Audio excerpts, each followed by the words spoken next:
स्वराज्याचे दुसरे छत्रपती म्हणजेच श्री छत्रपती संभाजी महाराज यांना संगमेश्वरमध्ये पकडल्यानंतर ज्या ठिकाणी आणण्यात आले होते तो गड म्हणजेच बहादूरगड म्हणजेच आत्ताचा धर्मवीरगड। आपण आत्ता ज्या ठिकाणावरून चालत आहे त्याच ठिकाणावरून श्री छत्रपती संभाजी महाराज व कवी कलश यांची औरंगजेबाने ढिंड काढली होती।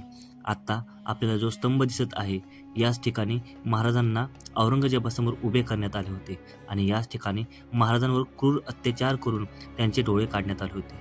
आत्ता जो समोर दिसत आहे तो औरंगजेबाचा पूर्वीचा दरबार होय। याच गडावर आपल्याला चालुक्यकालीन पुरातन सुंदर अशी मंदिर पण पाहायला मिळतात। या ठिकाणी लक्ष्मीनारायण, मल्लिकार्जुन, रामेश्वर, पाताळेश्वर असे अनेक जुने मंदिरे पाहायला मिळतात। याच्यावरील संपूर्ण व्हिडिओ मी आधीच आपल्या चॅनलवर अपलोड केला आहे। व्हिडिओ थोडा मोठा आहे पण त्यामध्ये गडावरील संपूर्ण माहिती मी दिली आहे। तो व्हिडिओ पाहायला विसरू नका आणि आपल्या चॅनलला सबस्क्राईब केल्याशिवाय जाऊ नका।